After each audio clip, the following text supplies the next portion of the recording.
আমি আমাদের জেলা সভাপতি সঞ্জিত মহোদয়কে অনুরোধ জানাচ্ছি আমাদের রাজ্যিক সভাপতি শ্রী দিলীপ শইকীয়া মহাশয়কে পুষ্পবাদী বরণ করানোর জন্য শীতল পার্টি উপহারস্বরূপ তুলে দেবেন ভারতীয় জনতা পার্টি শিবপুর জেলার মাননীয় জেলা সভাপতি শ্রীযুক্ত সঞ্জিত পণ্ডিত মহাশয়।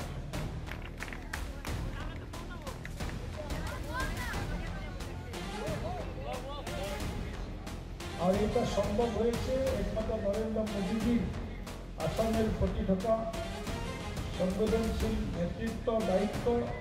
বন্ধুগণ, পঞ্চায়েত নির্বাচন আমাদের গ্রাম বাংলার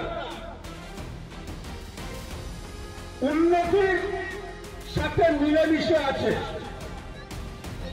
পঞ্চায়েত নির্বাচন ছাড়া গ্রামের উন্নতি হওয়া সম্ভব নয়, কেননা আমরা আমাদের মাতা কি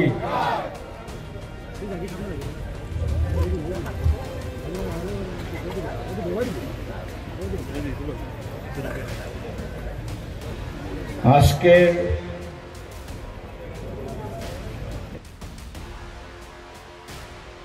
দুৰ্ভাগ্যৰ কথা আমিও তো আপোনালোকৰ মাধ্যমত শুনিছো যে কংগ্ৰেছ দল কংগ্ৰেছ দলে বহুত অঞ্চলত তেওঁলোকে প্ৰাৰ্থিত্ব দিবলৈ প্ৰাৰ্থিত্ব বিচাৰি পোৱা নাই, প্ৰাৰ্থী বিচাৰি পোৱা নাই।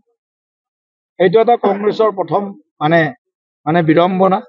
তাৰপিছত দ্বিতীয়তে যোন অঞ্চলত তেওঁলোক জিকাৰ অকণমান হয়তো সম্ভাৱনা আছে, খুব কম অঞ্চল আছে এনেকুৱা, আৰু কোন অঞ্চলত তেওঁলোক জিকাৰ সম্ভাৱনা আছে মই বহলাই কোৱাৰ প্ৰয়োজন নাই, আপোনালোকে সকলোৱে জানে। তেনেকুৱা অঞ্চলতো প্ৰাৰ্থিত্বৰ নামত যি ধৰণৰ অভিযোগ আহিছে, কংগ্ৰেছীৰ নেতাৰ বিৰুদ্ধে অভিযোগ আনিছে যে এটা জিলা পৰিষদ টিকেটৰ কাৰণে 15 লাখ বিচাৰিছে, 20 লাখ বিচাৰিছে, 5 লাখ বিচাৰিছে এপি মেম্বাৰৰ কাৰণে।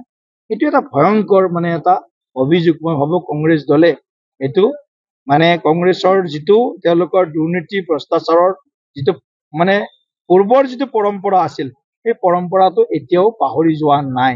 সেইকাৰণে কংগ্ৰেছৰ যিখন আমি কংগ্ৰেছৰ সদায় তেওঁলোকে এটা শ্লোগান দিয়ে, কংগ্ৰেছ কা হাত গৰীবো কে সাথ। तो कांग्रेस का हाथ अभी दलालों के साथ में, फिर एक बार कांग्रेस का हाथ दलालों के साथ में, ये फिर से एक बार इस घटना से एक उजागर किया।